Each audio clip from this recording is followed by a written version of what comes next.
மாசமான loan கட்டிக்கிட்டு EMI கட்டிட்டு இருந்தானா இப்போ ஜிஎஸ்டி கட்டிட்டு இருக்கேன். டிகிரி முடிச்சுட்டு மாதம் 8000 சம்பளத்தில் ஜாயின் பண்ணி அந்த இன்கம் வருஷம் வருஷம் கொஞ்சம் கொஞ்சமாக உயர்ந்து 40,000 தொடர்றதுக்கு 8லேருந்து 9 வருஷம் ஆச்சு. பட் இந்த இன்கம் ஆப்பர்ச்சுனிட்டியில் நான் ஜாயின் பண்ணி 6வது மாதமே நான் 1 லட்ச ரூபாயை தாண்டிட்டேன். இப்போ நான் மாசமான பல லட்சங்களில் இன்கம் எடுத்துகிட்டு இருக்கேன். பணக்காரனாக பிறந்தால் தான் பணக்காரன் ஆக முடியும்னு நினைக்காதீங்க. சரியான வாய்ப்பு கிடச்சி உழைச்சா நீங்களும் பணக்காரன் ஆக முடியும். நீங்கள் யாராக வேணா இருங்க, எங்கே வேணா இருங்க, வித்தின் 1 இயரில் உங்களாலேயே லட்சங்களில் சம்பாதிக்க முடியும். நீங்கள் உழைக்கிறதுக்கு ரெடினா. டைரக்ட் செல்லிங்கில் பர்டிகுலராக நான் எந்த கம்பெனியும் நான் இங்கே மென்ஷன் பண்ணல, எந்த கம்பெனியும் நான் ப்ரொமோட் பண்ணல. நீங்கள் டைரக்ட் செல்லிங் எந்த கம்பெனி பண்ணிட்டு இருந்தாலும் சரிங்க, நீங்கள் சரியான பயிற்சியும் முயற்சியும் எடுத்துக்கிட்டிங்கன்னா, உண்மையாக ஜெனியூனாக யாரையும் ஏமாற்றாமல் பண்ணிங்கன்னா நீங்களும் இந்த டைரக்ட் செல்லிங்கில் மிகப்பெரிய லெவலில் அச்சீவ் பண்ண முடியும். இந்த டைரக்ட் செல்லிங்கில் பலருக்குமே நம்பிக்கை இல்லை. உண்மையாலுமே இங்கே நிறைய சம்பாதிக்கிறாங்களா இல்லை பொய் சொல்கிறாங்களான்னு சொல்லிட்டு நிறைய பேர் யோசிக்கிறாங்க. இந்த ஸ்க்ரீனில் பாருங்கள். வணக்கம், என்னுடைய பெயர் சரவணன். இந்த வீடியோவில் என்னோட லைஃப் எப்படி சேஞ்ச் ஆச்சு அப்படிங்கிறத நான் உங்கள்கிட்ட ஷேர் பண்ண போகிறேன். இந்த வீடியோவை நீங்கள் பார்க்குறதன் மூலிமா நீங்கள் உங்கள் வாழ்க்கையில் நிறைய பணம் சம்பாதிக்கிறதுக்கு ஏதாவது ஒரு வகையில் உதவியாக இருக்கும்னு நான் நம்புகிறேன். நான் பிறந்து வளர்ந்தது எல்லாமே ஈரோடு மாவட்டம். ஈரோடு கவர்மெண்ட் ஸ்கூலில் தான் நான் 12th வரைக்கும் படித்தேன். Degree Tiruchengode KSR arts and science காலேஜில் பிஎஸ்சி கம்ப்யூட்டர் சயின்ஸ் முடித்தேன். நான் ஒரு பிலோ ஆவரேஜ் ஸ்டூடெண்ட் தான். நான் எப்படியாவது கேம்பஸ் இன்டர்வியூலேயே செலக்ட் ஆயிடணும் காலேஜ் முடிக்கிறதுக்குள்ளேயும் அப்படின்னு சொல்லிட்டு ரொம்ப ட்ரை பண்ணேன். ஏன்னா ஹையர் ஸ்டடீஸ் படிக்க வைக்கிற அளவுக்கு வீட்டில் வசதி கிடையாது.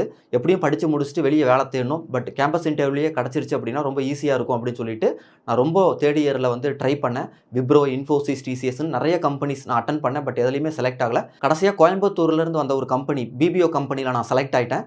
இது எக்ஸாக்டாக 2011.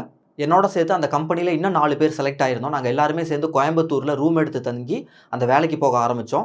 நான் பெரிய கனவுகளோடையும் ரொம்ப சந்தோஷமாகவும் தான் அந்த வேலைக்கு போக ஆரம்பித்தேன். ஏன் அப்படின்னா, இங்கே ஒரு சின்ன ஃப்ளாஷ்பேக் சொல்கிறேன் பாருங்கள். நான் பிறந்து வளர்ந்தது எல்லாமே ஒரு சின்ன வீட்டில் தான். எனக்கு நினைவு தெரிஞ்சதுலேருந்து காலேஜ் முடிக்கிற வரைக்கும் பார்த்திங்கன்னா ஒரு சின்ன வீட்டில் தான் நான் வாழ்ந்தேன். ஒரு 350-400 ஸ்கொயர் ஃபீட்டுக்குள்ளே தான் இருக்கும் அந்த வீடு. அங்கேயே தான் எல்லாமே. அங்கே என்னோடய ஃப்ரெண்ட்ஸை கூட யாரையுமே கூப்பிட முடியாது. என்னோடய ஃப்ரெண்ட்ஸ் யாராவது வீட்டுக்கு வராங்க அப்படின்னா கூட அவாய்ட் பண்ண வேண்டிய சூழ்நிலை இருக்கும். ஒரு சின்ன சின்ன செலவு கூட எங்கள் வீட்டில் ரொம்ப பார்த்து தான் பண்ணுவாங்க. ஏன்னா எங்கள் ரொம்ப ஒரு பிலோ மிடில் கிளாஸ் தான். அப்போ அந்த மாதிரி ஒரு சுச்சுவேஷனில் அப்பா படிக்கலை, கூலி வேலைக்கு போகிறாரு. அதனால தான் நம்ம கஷ்டப்பட்டுட்டு இருக்கோம். பட் நாளைக்கு நான் படிச்சுட்டு மாத சம்பளத்துக்கு வேலைக்கு போனேன் அப்படின்னா இதெல்லாமே மாறிடும் அப்படின்னு சொல்லி நான் நினச்சிட்டு இருந்தேன். எனக்கு நிறையா கனவுகள் அப்போவே பில்ட் ஆக ஆரம்பிச்சிருச்சு. வேலைக்கு போனதுக்கப்புறம் பெரிய வீடு கட்டணும், குறிப்பாக காம்பவுண்ட் செவர் இருக்கணும். ஏன்னா எங்களோட வீட்டில் மெயின் டோரை திறந்து வெளியே கால் வச்சாவே ரோடு தான். ஒரு 2 வீலர் கூட பார்க் பண்ண முடியாது. அந்த மாதிரி ஒரு வீட்டில் இருந்ததுனால எனக்கு சின்ன வயசுலேருந்தே நல்ல பெரிய வீடு கட்டணும் அப்படின்னு சொல்லிட்டு ஒரு ஆசை இருந்தது. அதனால் இப்போ நம்ம வேலைக்கு வந்தாச்சு, நம்மளோட கனவுகள் எல்லாமே கண்டிப்பாக நிறைவேறிடும்னு ரொம்ப சந்தோஷத்தோடு அந்த வேலைக்கு போக ஆரம்பித்தேன். அந்த கம்பெனியில் நான் 1 இயர் ஒர்க் பண்ணேன். 1 இயரோட முடிவில் என்னோட இன்க்ரிமெண்ட்டுன்னு பார்த்தீங்கன்னா வெறும் 500 rupees தான் போட்டாங்க. அப்போ தான் நான் ஒரு விஷயத்தை ரியலைஸ் பண்ணேன். அந்த கம்பெனியில் என்னை விட சீனியர் 5 வருஷம் 8 வருஷமாக ஒர்க் பண்ணுறவங்களோட மந்த்லி இன்கமே 15,000 தாண்டலை. அப்போ நம்ம அங்கே ஒர்க் பண்ணோம்னா நம்மளோட ஃபியூச்சரே காலி அப்படின்னு சொல்லிட்டு முடிவு பண்ணி நான் வேறு ஒரு சில கம்பெனிலாம் நான் ட்ரை பண்ண ஆரம்பித்தேன். அப்புறம் எனக்கு கோயம்புத்தூர்லேயே எனக்கு வேறு ஒரு கம்பெனியில் வேலை கிடச்சிச்சு. அங்கே மாதம் 12,000 சம்பளத்தில் கிடச்சிச்சு. அந்த இன்கமும் பத்தலை. பார்ட் டைமாக நான் வேறு ஏதாவது ஒரு ஒர்க் பண்ணிக்கிட்டே captcha entry, data entry, online ஒர்க்குன்னு ஏதாவது ஒன்று பண்ணிக்கிட்டே இருந்தேன். அப்படியே 3 வருஷம் ஓடிச்சு. 3 வருஷத்தோட முடிவில் என்னோட மந்த்லி இன்கம் 16,000 டச் பண்ணேன். அப்போ எனக்கு மைசூரில் வேலை கிடச்சிச்சு. அங்கே மாதம் 25,000 சம்பளம். அங்கே நான் ஒரு 1 இயர் ஒர்க் பண்ணேன். அங்கே எனக்கு ஃபுட்டு செட் ஆகலை, கிளைமேட் ஒத்து வரல. அதனால் நிறைய ஹெல்த் இஷ்யூ வந்துச்சு. அதனால் என்னால் அங்கே கண்டினியூ பண்ண முடியல. திரும்பவும் கோயம்புத்தூருக்கே போயிடலாம் அப்படின்னு சொல்லிட்டு ட்ரை பண்ணேன். கோயம்புத்தூர், சென்னையில் ட்ரை பண்ணேன். அப்போ சென்னையில் எனக்கு வேலை கிடச்சிச்சு. இப்போ நான் இங்கேருந்து இங்கே வேலை கிடச்சிச்சு, இங்கேருந்து இந்த வேலை கிடச்சிச்சு அப்படின்னு நான் சொல்கிறேன். உங்கள்கிட்ட ஒரே லைனில் சொல்லிடுறேன். பட் அங்கே ஒவ்வொரு கம்பெனிலேருந்து இன்னொரு கம்பெனிக்கு வேலை கிடைக்கிறது ரொம்ப கஷ்டம் தான். நிறைய சேலஞ்சஸ் இருக்கும். நிறைய கம்பெனி ட்ரை பண்ணுவேன். ரொம்ப நாள் ட்ரை பண்ணதுக்கப்புறம் தான் அந்த மாதிரி கம்பெனி கிடைக்கும். அந்த மாதிரி நான் இருந்தது பார்த்திங்கன்னா medical billing, AR calling, denial posting, coding, அந்த லைனில் இருந்தேன். அந்த லைனில் இருக்கிறவங்களுக்கு தெரியும். அப்போ எனக்கு சென்னையில் வேலை கிடச்சிச்சு. நான் சென்னைக்கு மூவ் ஆனேன். சென்னையில் மாதம் 32,000 சம்பளம். அங்கே நான் 4 வருஷம் ஒர்க் பண்ணேன். 2019 வரைக்கும் ஒர்க் பண்ணேன். வருஷத்துக்கு பார்த்திங்கன்னா 1,000, 1,500 இன்க்ரிமெண்ட் அப்படின்னு சொல்லிட்டு இன்சென்டிவ் எல்லாமே சேர்த்தனா மாதம் ஒரு 40,000 எனக்கு டேக் ஹோம் கிடைக்கும்.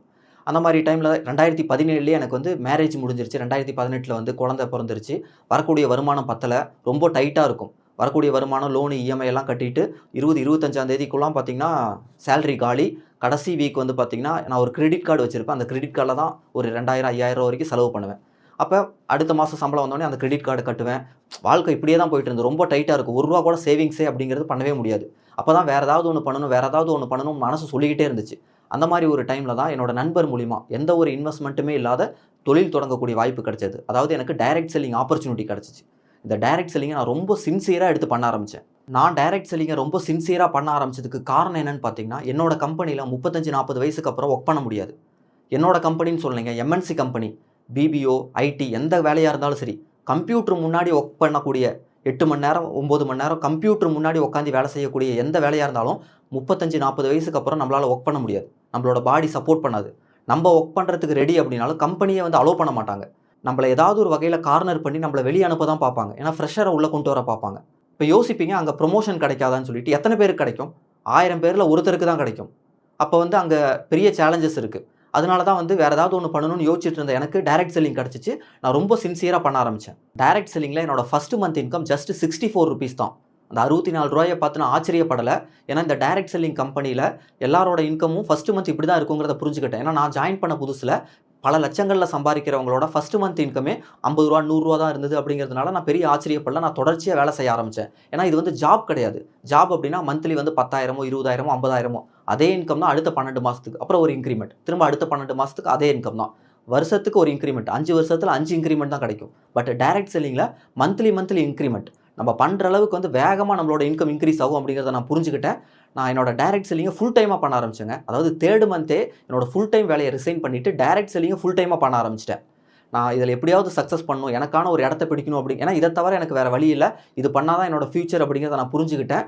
கடவுள் கொடுத்த வாய்ப்பு, இதை நம்ம 2 ஒரு கை பார்க்காம விடக்கூடாதுன்னு சொல்லிட்டு ஃபஸ்ட்டு 6 மந்த்ஸ் நான் வந்து சரியாக சாப்பிடல, சரியாக தூங்கலை. எந்நேரமும் இதை பற்றி யோசிச்சுக்கிட்டு எப்படி நம்ம இதில் டீமை டெவலப் பண்ணலாம், எப்படி நம்ம இதில் ரீட்டைன் பண்ணலாம், எப்படி நம்ம இதை புரிய வைக்கலாம் அப்படின்னு சொல்லிட்டு இதை பற்றியே நான் யோசிச்சுக்கிட்டு சின்சியராக பண்ண ஆரம்பித்தேன். எக்ஸாம்பிளுக்கு சொல்கிறேன், ஐ படத்தில் விக்ரம் வந்து அந்த படத்துக்காக ரொம்ப உடம்பை குறைச்சி ரொம்ப கஷ்டப்பட்டு பண்ணியிருப்பார். எதுக்காக? அவரோட இண்டஸ்ட்ரியில் மேலே வரணும், இன்கம் நிறையா கிடைக்கும், அவர் வந்து பெரிய ஆள் ஆகணும் அப்படின்னு சொல்லிட்டு அவர் கஷ்டப்படுறாரு. அதே மாதிரி தான் என்னோட இண்டஸ்ட்ரி டைரக்ட் செல்லிங். நான் இதில் எப்படியாவது மேலே வரணுங்கிறதுக்காக நான் ரொம்ப கஷ்டப்பட்டேன். ஃபஸ்ட்டு 6 மந்த்ஸ்லாம் அவ்வளோ கஷ்டப்பட்டு நான் ஒர்க் பண்ணேன். இப்படி கஷ்டப்பட்டு பண்ணதுனால டைரக்ட் செல்லிங்கில் எனக்கு கிடைச்ச ரிசல்ட் பார்த்திங்கன்னா 6வது மாதம் இன்கம் 1 லட்சத்தை நான் கிராஸ் பண்ணிட்டேன். அதாவது படித்து முடிச்சுட்டு வேலைக்கு வரும்போது மாதம் 8,000 ரூபா சம்பளத்தில் ஜாயின் பண்ணி அது வருஷம் கொஞ்சம் கொஞ்சமாக இன்க்ரீஸ் ஆகி 40,000 ரூபாயை தொடரத்துக்கு 8லேருந்து 9 வருஷம் ஆச்சு. ஆனால் இந்த டைரக்ட் செல்லிங்கில் என்னோட 6வது மாதம் இன்கமே 1 லட்ச ரூபாயை நான் கிராஸ் பண்ணிட்டேன். நான் டைரக்ட் செல்லிங்கில் 1 இயர் கிராஸ் பண்ணும்போது 12வது மாதத்தை கிராஸ் பண்ணும்போது என்னோட ஆவரேஜ் இன்கம் 4லேருந்து 5 லட்ச ரூபாயை நான் தாண்டிட்டேன். நான் மாதமான லோன் கட்டிக்கிட்டு இஎம்ஐ கட்டிக்கிட்டு லோன்னு கடந்துட்டு இருந்தேன். நான் இப்போ நான் மாதமான ஜிஎஸ்டி கட்டுற அளவுக்கு என்னோட லைஃபே வந்து வித்தின் 1 இயரில் பெரிய லெவலில் மாறிடுச்சு. இப்போ நான் கடந்த 3 வருஷமாக என்னோட ஆவரேஜ் இன்கம் பார்த்தீங்கன்னா 8லேருந்து 10 லட்ச ரூபா. என்னோட சக்ஸஸ் ஸ்டோரியை பற்றி மக்கள் குரல் அப்படிங்கிற நியூஸ் பேப்பரில் வந்திருக்கு. ட்ரினிட்டி மிரர் அப்படின்னு சொல்லிட்டு ஒரு இங்கிலீஷ் நியூஸ் பேப்பரில் என்னோட கவர் ஸ்டோரி வந்திருக்கு. நான் ஸ்க்ரீனில் காமிக்கிறேன் பாருங்கள். கிங்ஸ் இன்ஜினியரிங் காலேஜில் நான் ஒரு சீஃப் கெஸ்ட்டாக போய் ஆன்லைன் செமினார் ஒன்று எடுத்து கொடுத்தேன். ஸ்டூடெண்ட்ஸ்க்காக சோசியல் ஆண்டர்பிரனர் அப்படிங்கிற டாப்பிக்கில் நான் பண்ணேன். நிறைய ஸ்டூடெண்ட்ஸும் இந்த வீடியோவை பார்த்துட்டு இருப்பீங்கன்னு நான் நம்புகிறேன். எனக்கு உங்கள் ஏஜில் சொல்கிறதுக்கு ஆள் இல்லை. நான் ஒரு விஷயம் சொல்கிறேன், வேலை அப்படிங்கிறது ஜஸ்ட் டெம்பரவரி தாங்க. பிளேஸ்மெண்ட் அப்படின்னு ஓடாதீங்க. பிளேஸ்மெண்ட் கிடைக்கலைன்னா வாழ்க்கையை போச்சுன்னு நினைக்காதீங்க. இல்லை ஒரு வேலை கிடச்சிருச்சு அப்படின்னா லைஃப் செட்டில்டு, இதோட நம்ம அவ்வளோதான் அப்படின்னு சொல்லிட்டு நினச்சிக்காதீங்க. ஏன்னா ஒரு வேலை கிடச்சிருச்சுன்னா அதுக்கப்புறம் நம்ம எதுவுமே தேடுறது கிடையாது. இதை வச்சு அப்படியே வாழ்க்கை ஃபுல்லாக ஓட்டிடலாம், இதுக்கேற்ற மாதிரி நம்ம வந்து லோன் எடுத்துக்கலாம், இதுக்கேற்ற மாதிரி நம்ம வாழ்க்கையை அமைச்சிக்கலாம் அப்படின்னு நினைக்காதீங்க. Job is temporary. நீங்கள் மந்த்லி சேலரிடு ஜாபில் இருக்கிறீங்க அப்படின்னா உங்களோட கனவு என்றைக்குமே நிறைவேறாதுங்க. பிஸ்னஸ் பண்ணால் மட்டும்தான் உங்கள் வாழ்க்கை மிகப்பெரிய லெவலில் மாறும். நீங்கள் வேலைக்கு போகிறது, மாத சம்பளத்துக்கு போகிறது, ஒரு சின்ன சம்பளத்தை வாங்கிக்கிட்டு உங்களோட முதலாளியோட கனவை நிறைவேற்றுறதுக்காக வேலை செய்கிற மாதிரி. நீங்கள் பிஸ்னஸ் பண்ணால் மட்டும்தான் உங்களோட கனவுக்காக நீங்கள் ஒர்க் பண்ணுற மாதிரி. உங்களுக்கு பிஸ்னஸ் பண்ணுறதுக்கு ஏதாவது ஒரு வாய்ப்பு கிடைக்குது அப்படின்னா கண்டிப்பாக ட்ரை பண்ணுங்கள்.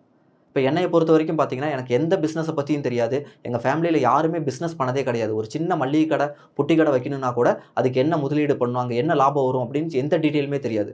அப்போ என்ன மாதிரி ஆட்களுக்கெல்லாம் வந்து டைரக்ட் செல்லிங் மட்டும்தான் பெஸ்ட்டு. இந்த டைரக்ட் செல்லிங் மூலிமா தான் என்னோட வாழ்க்கை மிகப்பெரிய லெவலில் மாறி இருக்குது. நான் சொந்த வீடு கட்டியிருக்கேன், கார் வாங்கியிருக்கேன், நிறைய ப்ராப்பர்ட்டிஸ் வாங்கியிருக்கேன். நான் இந்த டைரக்ட் செல்லிங்கில் சக்ஸஸ் பண்ணதுக்கு முக்கியமான 2 காரணம் அப்படின்னு கேட்டால், ஃபஸ்ட்டு விஷயம் வந்து பிலீவ் மை செல்ஃப். அதாவது என்ன நான் நம்பினேன். நான் யாரை நம்பியும் நான் இதில் ஜாயின் பண்ணல. என்னால் இது முடியும். யார் சேரல, யார் பண்ணுறாங்க பண்ணல, நான் இதை பண்ண போகிறேன். 2ல் ஒரு கை பார்க்காம விட மாட்டேன். என்ன நடந்தாலும் சரி நான் இதை வந்து விட மாட்டேன். பின்வாங்கிறத பற்றி யோசிக்கவே மாட்டேன். கண்டிப்பாக என்னால் இதில் சாதிக்க முடியும்னு சொல்லிட்டு என்ன நான் நம்பினேன். நான் தொடர்ச்சியாக ஒர்க் பண்ணேன். என்னோடய ஃப்ரெண்ட்ஸ் நிறைய பேர் சேரலை. சேர்ந்தவங்களும் ஒரு சிலர் வந்து நெகட்டிவாக பேசினாங்க. கொஞ்ச நாளில் விட்டுட்டு போனாங்க. டீம் வந்து டெவலப் ஆகுது, பிரேக் ஆகுது. எத்தனையோ விஷயங்கள் நான் பார்த்தேன். பட் நான் வந்து கிவ் அப் பண்ணவே இல்லை. நான் என்னன்னா முழுசாக நம்பினேன். அடுத்தவங்க மேலே வைக்கிற நம்பிக்கையை நம்ம மேலே வைக்கணும். அப்போ தான் நம்ம இதில் சக்ஸஸ் பண்ண முடியும். செகண்ட் பாயிண்ட் வந்து கன்சிஸ்டண்ட்டாக நான் எஃபோர்ட் போட்டேன். அதாவது இதில் நான் ஜாயின் பண்ணிவிட்டு நம்ம நாளைக்கு பார்த்துக்கலாம், அடுத்த வாரம் பார்த்துக்கலாம், கல்யாணம் முடிவிட்டு, காது குத்து முடிவிட்டு அப்படின்னு சொல்லிட்டு ஏதாவது ஒரு ரீசனை நான் சொல்லலைங்க. ரீசனை நான் தேடலை. என்ன நடந்தாலும் சரி, இப்போ நம்ம ஒரு பிஸ்னஸ் ஸ்டார்ட் பண்ணுறோம் அப்படின்னா, ரூ. 1 கோடி நம்ம இன்வெஸ்ட் பண்ணி ஒரு கடை ஓப்பன் பண்ணியிருக்கோம். நாளைக்கே வந்து நமக்கு கல்யாண காது குத்துன்னு ரிலேட்டிவ் யாராவது வந்து பத்திரிக்கை வைக்கிறாங்கன்னா, நம்ம ஷட்டரை மூடிட்டு நம்ம போயிடுவோமா? போமாட்டோம்ல. ஏன்னா நம்ம அங்கே இன்வெஸ்ட் பண்ணியிருக்கோம். அந்த மாதிரி தான். நான் இந்த டைரக்ட் செல்லிங்கில் ரூ. 1 கோடி இன்வெஸ்ட் பண்ண தான் நான் நினச்சிக்கிட்டேன். ரூ. 1 இன்வெஸ்ட் பண்ணல. பட் நான் அப்படி நினச்சிக்கிட்டு நான் ரொம்ப சின்சியராக ஒர்க் பண்ணேன். நான் வந்து ஃபஸ்ட்டு 3 இயர்ஸுங்க இந்த டைரக்ட் செல்லிங்கில் ஜாயின் பண்ண ஃபஸ்ட்டு 3 இயர்ஸ் நான் கண்டினியூஸாக அதில் நான் ஒர்க் பண்ணேன். ஒரு நாள் லீவ் எடுக்கல. ஒவ்வொரு நாளும் நான் இதில் வந்து நான் ப்ரெசன்டேஷன் கொடுத்தேன், நான் ட்ரைனிங் எடுத்தேன். பொங்கல், தீபாவளி எல்லா நாளுமே நான் ஒர்க் பண்ணேங்க. அப்படி நான் ஒர்க் பண்ணதுனால தான் நான் இங்கே இவ்வளோ பெரிய லெவலில் நான் சக்ஸஸ் பண்ணியிருக்கேன். டைரக்ட் செல்லிங்கில் பர்டிகுலராக நான் எந்த கம்பெனியும் நான் இங்கே மென்ஷன் பண்ணல, எந்த கம்பெனியும் நான் ப்ரொமோட் பண்ணல. நீங்கள் டைரக்ட் செல்லிங் எந்த கம்பெனி பண்ணிட்டு இருந்தாலும் சரிங்க, நீங்கள் சரியான பயிற்சியும் முயற்சியும் எடுத்துக்கிட்டிங்கன்னா, உண்மையாக ஜெனியூனாக யாரையும் ஏமாற்றாமல் பண்ணிங்கன்னா, நீங்களும் இந்த டைரக்ட் செல்லிங்கில் மிகப்பெரிய லெவலில் அச்சீவ் பண்ண முடியும். இந்த சேனலை நான் கிரியேட் பண்ணதுக்கான நோக்கம் என்னென்னு பார்த்தீங்கன்னா, டைரக்ட் செல்லிங் பண்ணிட்டு இருக்கக்கூடிய எல்லாருக்குமே ஏதாவது ஒரு வகையில் ஹெல்ப்ஃபுல்லாக இருக்கணும் அப்படிங்கிறதுக்காக தான். இந்த டைரக்ட் செல்லிங்கில் பலருக்குமே நம்பிக்கை இல்லை. உண்மையாலுமே இங்கே நிறைய சம்பாதிக்கிறாங்களா இல்லை பொய் சொல்கிறாங்களான்னு சொல்லிட்டு நிறைய பேர் யோசிக்கிறாங்க. இந்த ஸ்க்ரீனில் பாருங்கள், என்னோட லாஸ்ட் 2 இயர்ஸ் இன்கம் ப்ரூஃப் காமிக்கிறேன். என்னோட பேன் கார்டு அண்டரில் இன்கம் டேக்ஸ் வெப் போர்ட்டலில் ரெக்கார்ட் ஆனது, அதாவது 26 AS டவுன்லோட் பண்ணி நான் காமிக்கிறேன். இதை யாராலையுமே ஏமாற்ற முடியாது. ஃபினான்ஷியல் இயர் 21, 22 பாருங்கள், என்னோட டோட்டல் இன்கம் 1,20,00,000 மேலே. நெக்ஸ்ட் இயர் 22, 23 இந்த ஃபினான்ஷியல் இயரில் பாருங்கள், இதுலேயும் வந்து 1,20,00,000 மேலே. இந்த வீடியோவை உங்கள் ஃப்ரெண்ட்ஸ், ரிலேட்டிவ் எல்லாருக்குமே ஷேர் பண்ணுங்கள். உங்கள் டீமில் இருக்கக்கூடிய உங்கள் டவுன்லைன்ஸ் எல்லாருக்குமே இந்த வீடியோவை ஷேர் பண்ணுங்கள். இந்த வீடியோவை பார்த்தாங்க அப்படின்னா அவங்களும் இந்த டைரக்ட் செல்லிங்கில் சக்ஸஸ் பண்ண முடியும்னு ஏதாவது ஒரு வகையில் நம்புவாங்க. ஏதாவது ஒரு வகையில் அவங்களுக்கு மோட்டிவேட்டடாக இருக்கும். இதை பண்ணணும்னு நினைப்பாங்க. அவங்களுக்கு ஒரு டேர்னிங் பாயிண்ட் அமையும். நீங்கள் யாராக வேணா இருங்க, எங்கே வேணா இருங்க, நீங்கள் இந்த டைரக்ட் செல்லிங்கை சின்சியராக எடுத்து பண்ணீங்க அப்படின்னா வித்தின் 1 இயர்க்குள்ளே நீங்களும் மிகப்பெரிய லெவலில் சம்பாதிக்க முடியும். பல லட்சங்களில் சம்பாதிக்க முடியும். இந்த டைரக்ட் செல்லிங் ரிலேட்டடாக உங்களுக்கு ஏதாவது டவுட்ஸ் இருக்குது அப்படின்னா கீழே கமெண்ட் ஷேர் பண்ணுங்கள். அது ரிலேட்டடாக ஃபர்தராக நம்ம வீடியோ பண்ணலாம். என்னோட மொபைல் நம்பர் கண்டுபிடிச்சி எனக்கு காலோ வாட்ஸ்அப்போ தயவு செஞ்சு பண்ண வேணாம். எனக்கு ஆல்ரெடி வந்து 100+ மெசேஜ் எப்பயுமே இருக்கும். நீங்கள் வந்து எதுவாக இருந்தாலும் கீழே கமெண்ட்ஸில் போடுங்க. நான் கண்டிப்பாக உங்களுக்கு ஹெல்ப் பண்ணுறேன்.